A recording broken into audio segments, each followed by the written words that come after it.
Imagine करो आपके boss ने आपको सुबह आज इंक्रीमेंट दिया, आपकी सैलरी भी बढ़ गई, आप बहुत खुश भी हो। लेकिन अगले ही दिन पेट्रोल महंगा, इलेक्ट्रिसिटी महंगी, आपका फोन का बिल महंगा। आपके दिमाग में एक कंफ्यूजन आती होगी, पैसे बढ़ रहे हैं या कम हो रहे हैं। हर साल इतना इंक्रीमेंट और हाइक मिलने के बाद भी आपके हाथ में सेविंग के नाम पे कुछ नहीं बचता। इसका सबसे बड़ा रीजन है अपने देश की गिरती हुई करेंसी। जी हाँ, आईएनआर अपने लोवेस्ट लेवल को टच कर चुका है और करेंटली 91 रुपीज पर डॉलर के रेट पे आ गया है। और ये पूरा प्रिडिक्शन है, ये 95 रुपीज पर डॉलर या 100 रुपीज पर डॉलर तक भी जा सकता है। सिर्फ 2025 में ही आईएनआर अपनी वैल्यू को 5 से 6% तक हो चुका है। ऐसे में माइंड में बहुत सारे क्वेश्चन आते हैं, आखिर आईएनआर का रेट सेट कौन करता है, आईएनआर इतना गिर क्यों रहा है, ये आपकी लाइफ को कैसे डायरेक्टली इंपैक्ट करता है, और सबसे इंपॉर्टेंट क्वेश्चन, आपको करना क्या चाहिए इस सिचुएशन में। वीडियो में एंड तक बने रहिए। I will cover all your doubts in this video. अगर आपने अभी तक चैनल को सब्सक्राइब नहीं किया है and if you don't want to miss such kind of informative videos, please do hit the subscribe button now. इस चैनल पे मैं finance, stock market and economy related videos post करता हूँ। You can check out my other videos as well.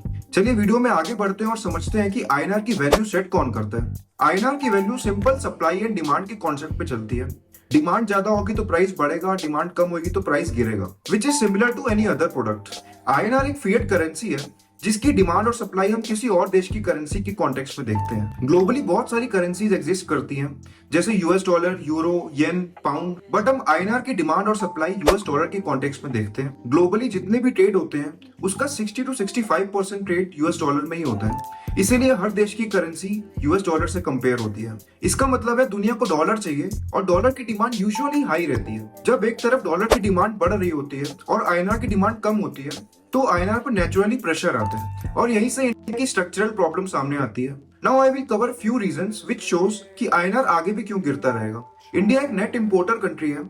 इसका मतलब हम बाहर से खरीदते ज्यादा हैं और बेचते कम हैं। हम ऑयल, इलेक्ट्रॉनिक्स, मशीनरी सब कुछ बाहर से इंपोर्ट करते हैं जिसका पेमेंट हमें डॉलर में करना होता है। इसका मतलब हम डॉलर कमा कम रहे हैं और खर्चा ज्यादा कर रहे हैं। इसी को ट्रेड डेफिसिट भी बोलते हैं। आईएनआर के गिरने से हमारे इंपोर्ट्स और ज्यादा महंगे हो रहे हैं क्योंकि हमें $1 खरीदने के लिए अब ज्यादा आईएनआर पे करना पड़ रहा है। सेकंड रीजन है Trump state tariffs on Indian goods. Trump ने इंडियन गुड्स पर 25% का एडिशनल टैरिफ लगा दिए जो कि अब टोटल 50% का हो गया। ट्रम्प ने ये ट्रेड टैरिफ इसीलिए लगाया क्योंकि हम रशिया से ऑयल परचेज करते हैं। अब इससे हुआ क्या है कि यूएस मार्केट में इंडियन गुड्स महंगे हो गए जिससे इनकी डिमांड कम हो गई। इसका असर हमारे यूएस एक्सपोर्ट्स पे भी पड़ा है। यूएस एक्सपोर्ट्स कम होने से हमारे यूएस डॉलर की अर्निंग्स भी कम हो गई है जिससे हमारा ट्रेड डेफिसिट और बढ़ रहा है और आईएनआर की डिमांड और गिर रही है। नेक्स्ट रीजन है फॉरेन इन्वेस्टर्स ने इंडियन स्टॉक मार्केट में 2025 में ही लगभग $16 बिलियन के स्टॉक्स बेचे हैं जिसको वो आगे यूएस स्टॉक मार्केट में इन्वेस्ट कर रहे हैं। आप सोच रहे होंगे कि इंडियन गवर्नमेंट और आरबीआई कोई एक्शन क्यों नहीं लेती है सिचुएशन को रोकने के लिए। अपने देश का करेंसी वैल्यूएशन सिस्टम कुछ ऐसा है कि ये नॉर्मल डिमांड सप्लाई पे डिपेंड करती है और जब कोई ऐसी एक्सट्रीम सिचुएशन आती है जिसमें आईएनआर बहुत ज्यादा गिरने लगता है उस सिचुएशन में आरबीआई इंटरवीन करती है। आरबीआई इंटरवीन ऐसा करती है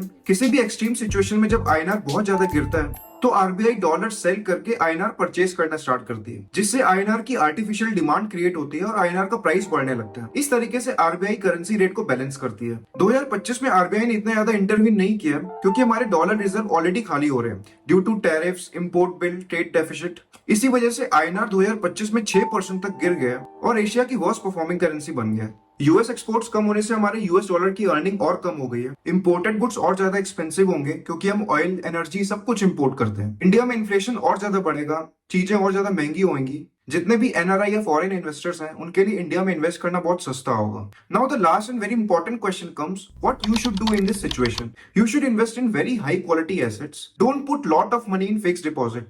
फिक्स डिपॉजिट में सिर्फ उतना ही इन्वेस्टमेंट होना चाहिए जो कि आपका इमरजेंसी फंड है। You can invest in export oriented companies जिनका मेजर रेवेन्यू एक्सपोर्ट से आता है और जो कि इंपोर्टेड गुड्स पे डिपेंडेंट नहीं है। इस सिचुएशन में गोल्ड और सिल्वर में इन्वेस्ट करना भी बहुत अच्छा ऑप्शन है फॉर योर वेल्थ प्रिजर्वेशन। इस पूरे टॉपिक पे आपके क्या थॉट्स हैं, please mention in the comment section.